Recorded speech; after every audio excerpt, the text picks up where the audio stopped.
Sylvain? Ouais. Tu fais quoi là? J'installe les réducteurs de pression. Ah d'accord.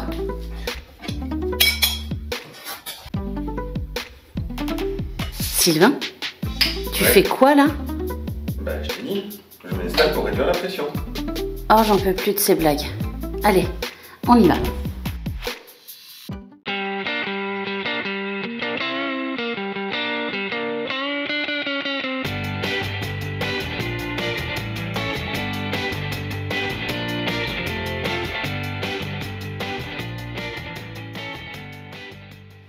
Au programme de cette vidéo, on commence la pose du chauffe-eau, la préparation des nourrices et on se débarrasse du vieil escalier.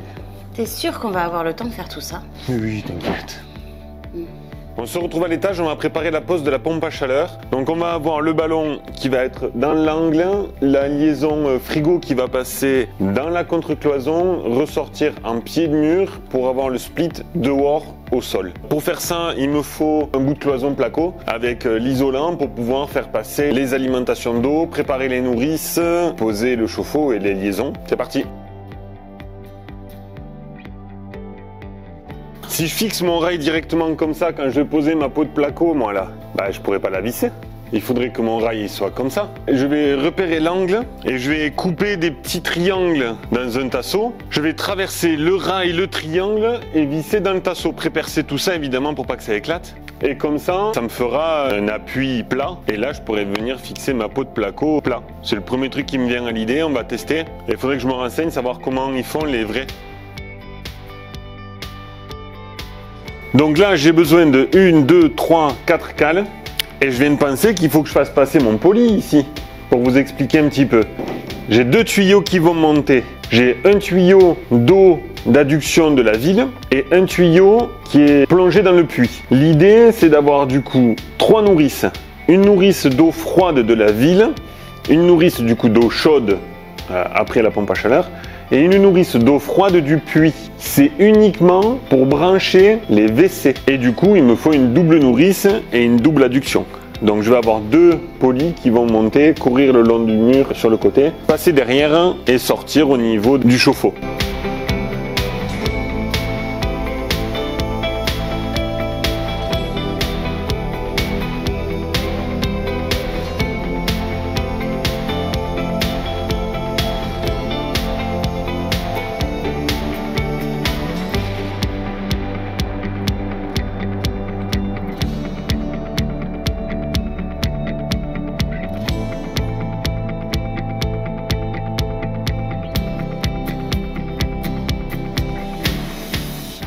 J'ai fini la structure placo derrière moi, j'ai mis toutes les équerres dans les angles, j'ai fait passer les 2 polis d'eau, celui qui vient du puits et l'adduction de la ville, j'ai fait les raccordements en bas, bref.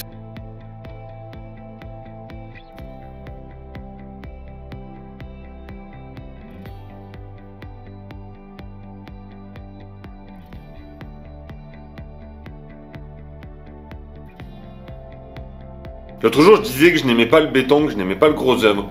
Et c'est qu'une demi-vérité. En fait, il y a quelque chose que je déteste encore plus que ça. Et aujourd'hui, on va devoir s'y mettre. On va devoir jointer la plaque de placo, boucher tous les trous de vis et peindre la plaque avant d'installer la pompe à chaleur. Vous allez rester loin, parce que ce qui va se passer derrière, ça va être moche.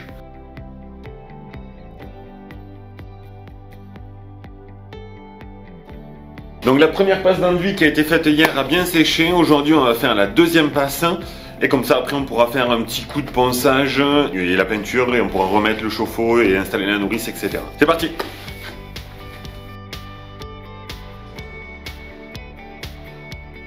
Vous êtes beaucoup à m'avoir posé la question. Soridro, les t-shirts que je porte principalement, c'est l'entreprise de mon beau-frère. Et en fait, j'ai plein de t-shirts à lui. Mais ne vous inquiétez pas, l'hiver est arrivé. Donc, vous ne verrez plus les t-shirts Soridro parce qu'à partir d'aujourd'hui, eh ben, on s'habille.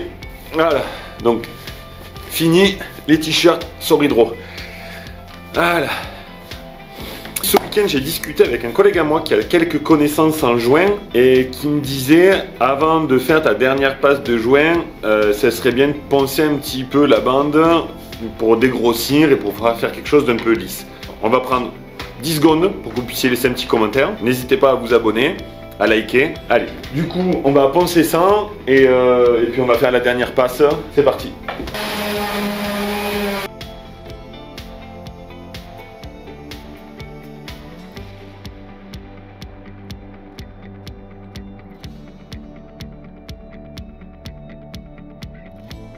Donc voilà, c'est peint, c'est blanc. Je pense pas qu'il y ait de deuxième couche, ça reste un placard technique. Donc demain, on remettra la pompe à chaleur et on fera la nourrice de façon définitive. On va terminer la nourrice, installer les 3 clarinettes, relier la pompe à chaleur et installer la pompe du puits. C'est parti!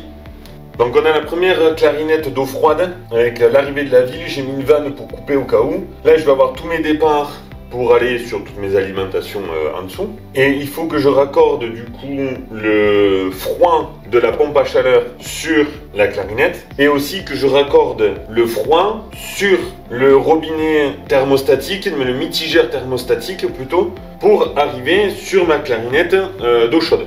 Donc voilà, j'ai fait un montage à blanc pour que vous puissiez comprendre. J'ai mon eau froide qui va descendre de la clarinette directement dans la clarinette d'eau chaude et l'eau chaude qui rentre là. Et en fait, c'est pour éviter d'avoir des températures d'eau chaude trop chaudes. Et en dessous, il va y avoir la clarinette pour le puits. Il va y avoir un bypass, c'est-à-dire que je vais connecter l'eau de la ville sur la clarinette de l'eau du puits avec des vannes, de manière à ce que si jamais il n'y a plus d'eau dans le puits, je puisse basculer mes vannes et c'est l'eau de la ville qui remplira le réseau d'eau des WC et comme ça je pourrai quand même utiliser mes WC. J'ai vraiment pas envie de faire ça. Quand je vois le nombre de pâtes vis qu'il va falloir étanchéifier, rien que d'y penser, j'ai la flemme. On va faire un truc bien, regardez. Et voilà, on fait un peu de ménage et on y retourne. Voilà, je vous montre ça de plus près. Ça sera peut-être plus parlant. Pour le puits, c'est le plus simple. Je sors du puits, je passe dans la filtration, je rentre dans la pompe, je ressors de la pompe, j'arrive sur la nourrice basse. Avec le clapet anti-retour et le sens de circulation dans ce sens. Pour que l'eau puisse rentrer dans la nourrice, dans la clarinette. Pour la ville, je rentre ici, j'ai montée qui descend pour alimenter les WC si jamais il y a un défaut de pompe. En haut, je distribue toutes mes eaux froides et au bout, il y a le T pour alimenter la pompe à chaleur en froid et pour alimenter le thermostatique en froid. Je récupère avec l'autre flexible le chaud qui arrive sur le thermostatique, du coup j'ai mon eau mixte qui arrive dans la clarinette et là je vais desservir toutes mes eaux chaudes. Aucune des vannes ne sont étanchéifiées pour la simple et bonne raison que je me dis si je dois sertir mon PER avec la vanne, avec la pince là ça va être galère, donc je vais faire monter mes PER, sertir les vannes. Pour l'exemple, je vais sertir mon tuyau avec la vanne et vu qu'il y a un roue libre, là je sais pas comment ça s'appelle, je vais pouvoir venir tenir mon tuyau et serrer ça. Ça me semble plus facile que l'inverse. Pour ce qui est de la fixation des nourrices, j'ai recyclé. Voilà, j'ai trouvé des vieilles étagères là, dans les garages. Ça fait le taf. Je me dis juste, faudrait voir peut-être si je trouve à l'achat des blanches. Ça pourrait être plus joli. Et pour en haut, peut-être mettre des plus courtes, je sais pas. J'ai créé le décalage volontairement entre les deux pour faire passer les tuyaux. Là, il va y avoir une petite trappe dans le plancher. Et comme ça, mes tuyaux vont descendre. Ou je vais faire des trous à la cloche pour chaque tuyau, on verra. Mais sachant qu'il y en a qui sont pour la future salle de bain. Donc, c'est pas demain qu'on les branche ceux-là. Bref, ça c'est terminé. On va pouvoir passer à l'escalier. Alors on va attaquer la dépose de l'escalier. Avant de déposer l'escalier, j'ai étayé le plancher, manière de travailler à peu près en sécurité. Pour l'instant, tout tient avec cet été et la poutre qui est prise dans le mur et qui est supportée par l'été.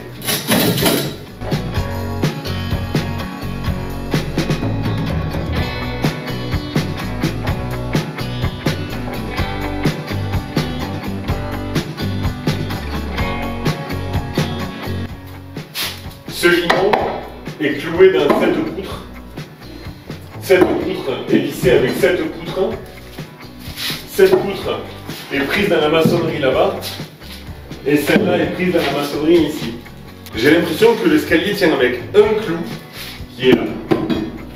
Et là, on a une tige métallique qui traverse de part en part. Et je pense qu'elle tient les deux limons.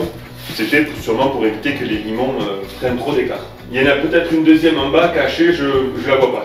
Je vois pas ce qui se passe dessous. Quoi qu'il en soit, les marches sans rentrer en force. Donc je vais sortir toutes les marches et on va essayer d'alléger au maximum la structure avant d'aller plus loin, quoi.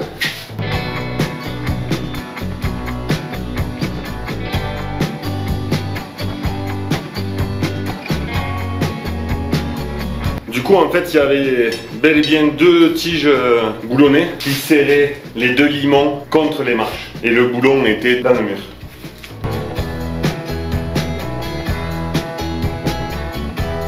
Il n'y a plus d'escalier, ça y est. Je vous montre vite fait ce qu'il en est. Donc, les 2 limons, je sais pas si ça se verra bien à la caméra, mais voilà. C'est tout pourri. Un peu partout, ça a été bouffé. Les marches, c'est pareil. Regardez, celle-là, ça se voit. Là, ça se voit vraiment. Regardez les... Bref. Je voulais garder les marches pour faire des espèces d'étagères. Il faut voir jusqu'où elles sont pourries, quoi. Maintenant, il faut que je tombe les 2 poutres, que je nettoie un peu ici. Et on va pouvoir faire le raillage pour mettre le placo.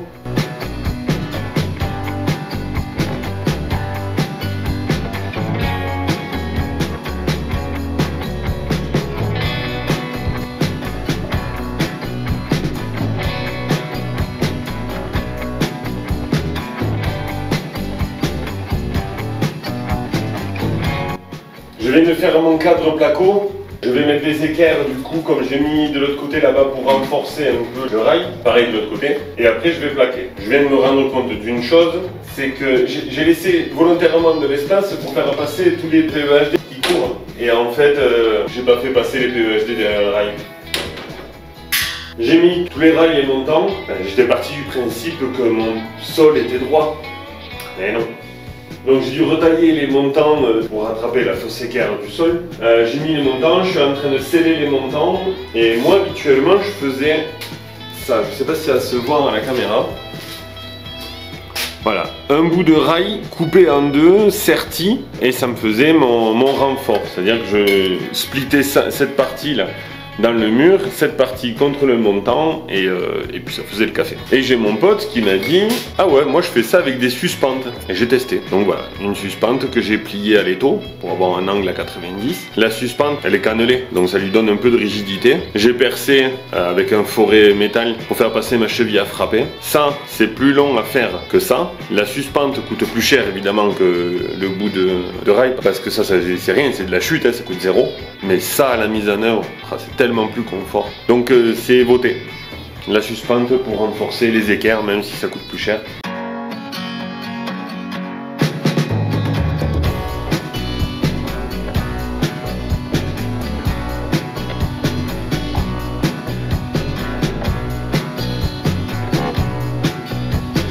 Mon pote qui doit m'apprendre à faire les joints vient demain et il faut qu'avant ce soir, j'ai scellé la poutre, fait les rails placo et plaqué. Mais il faut sceller cette poutre. Donc j'en ai coupé une à la bonne cote, j'ai fait le trou là-bas.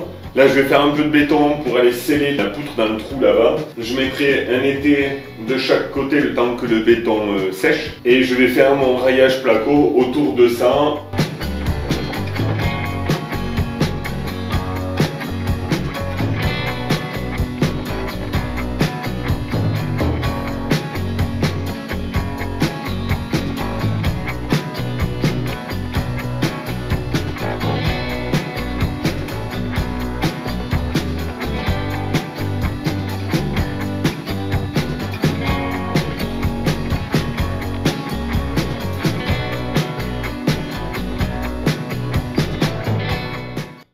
Donc voilà, on a fini le placo. Maintenant, on va passer à la partie qui nous intéresse vraiment. Yo!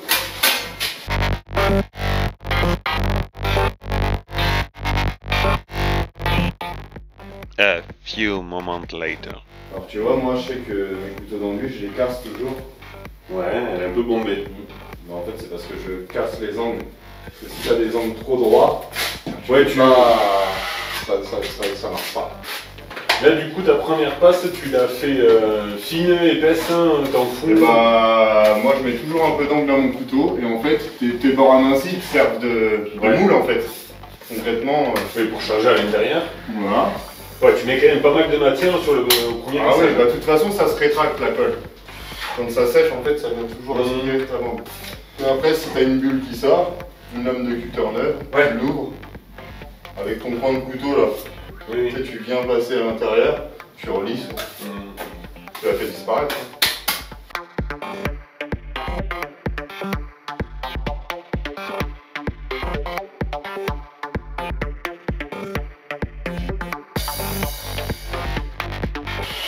Après, tu peux te refaire une petite passe.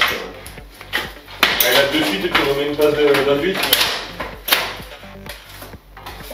Allez, je sais pas si tu mets pas de matière.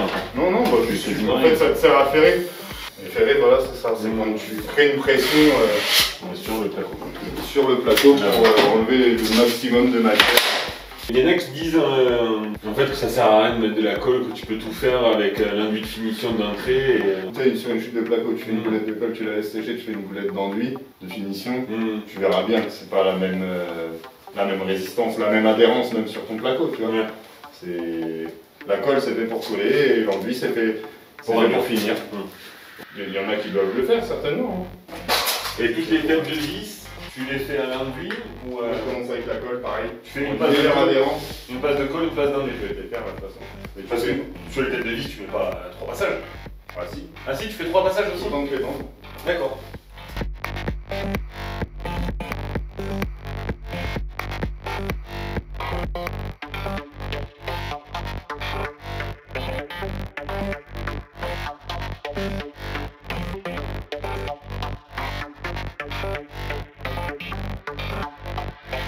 À l'indice, ce que tu fais, tu prends ton couteau, donc ton arrondi là, tu le nettoies bien, et tu viens ferrer le plus plat possible pour casser, tu vois par exemple ça là, ça.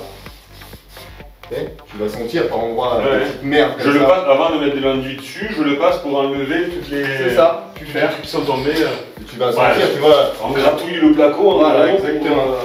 Tu passes un petit coup de balayette une fois que tu as fait ça. Ouais, pour dépoussiérer. Pour dépoussiérer. Et tu peux faire ta deuxième passe exactement pareil. Ok.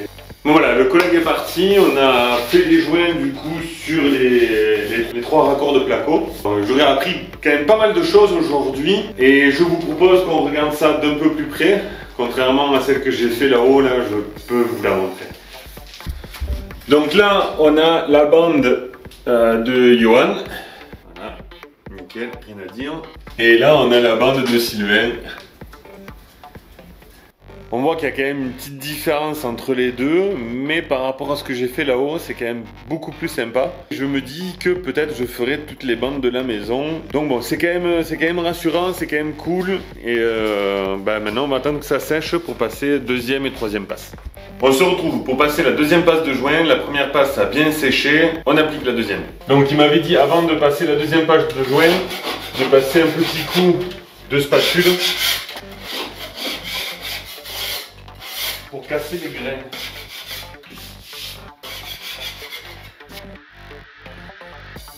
Une fois que le gratouillage est fait, un petit coup de balai pour dépoussiérer. Maintenant que ça c'est fait, on peut faire les joints.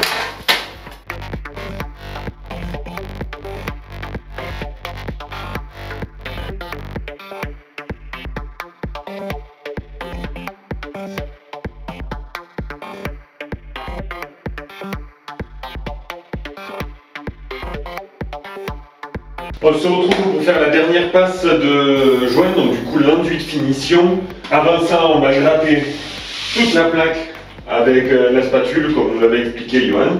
On malaxe ça et puis on termine.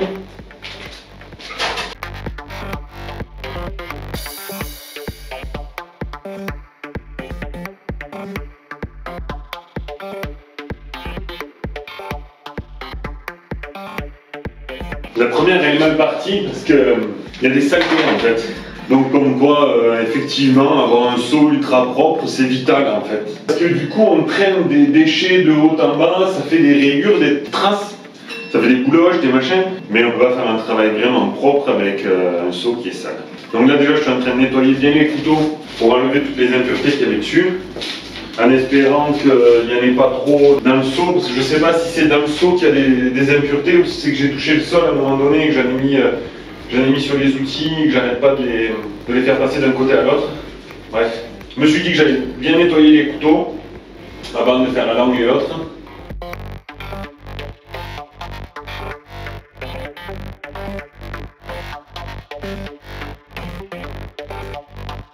Du coup, l'autre bande, les deux autres bandes, c'était à peu près mieux, un petit peu mieux.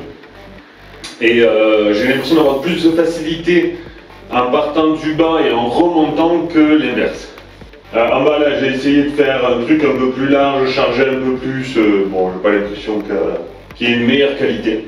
J'ai l'impression, par contre, cependant, qu'en haut, ça aurait mérité une 4e passe. J'ai pas vraiment le temps de faire une 4e passe. Une fois que j'aurai posé l'escalier, que j'aurai coupé la trémie, etc., il faudra que je fasse du placo en haut. Et en haut, du coup, il va y avoir à nouveau une bande à joint pour coller les deux feuilles. Donc il faudra que je repasse tout en peinture et tout en joint à ce moment-là. Je pense que arrivé là, mon palier, en fait, il va être à peu près à cette hauteur. Donc s'il faut que je fasse une retouche parce qu'on voit la bande placo là-haut, je penserai, je réenduirai et puis on retravaillera ça après. Quoi qu'il en soit, je suis obligé, je ne peux pas faire tout mon placo de tout l'étage. J'ai pas le temps et donc à un moment donné, il faudra bien bâcher l'escalier et retravailler, monter un échafaudage, etc. Donc on verra à ce moment-là pour reprendre là où ça va pas, si avec la peinture ça les trace. Donc l'enduit a séché, effectivement à certains endroits, ça aurait peut-être mérité une petite passonnette de plus, mais on n'a pas le temps, donc on va poncer ça et peindre ça. Pour le dépoussiérage, au lieu de le faire avec le balai comme je fais d'habitude, je voulais tester de le faire avec la soufflette. Je sais pas si c'est une bonne idée.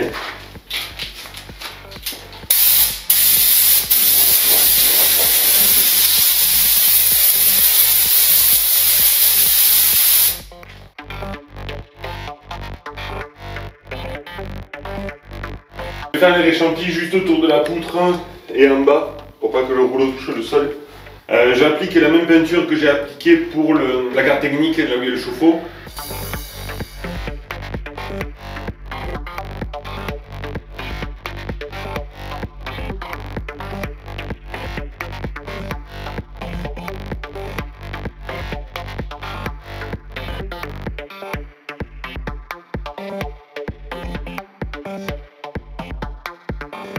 Bon voilà, c'est peint, c'est beau de loin, mais c'est loin d'être beau.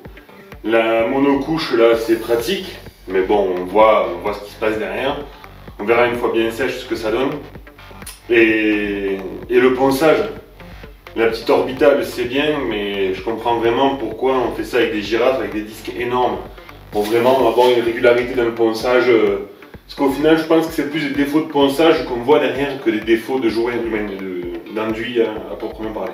C'est une fin de journée, fin de tournage. On est vendredi, ce week-end on n'est pas là, la vidéo sort mardi, donc il nous reste que cette petite journée de lundi pour finir le montage, mais ça va le faire. Donc je me change, on se retrouve avec Lorraine face à la cheminée pour débriefer de tout ce qui s'est passé ce mois-ci et ce qui va arriver le mois prochain. Bon, au final, on n'aura pas eu le temps de poser l'escalier. Il est encore en peinture. On a tout juste fini la cage d'escalier. C'est vrai que ce mois d'octobre, entre l'inondation de la Longère et différents événements familiaux, on n'a pas avancé d'une cacahuète.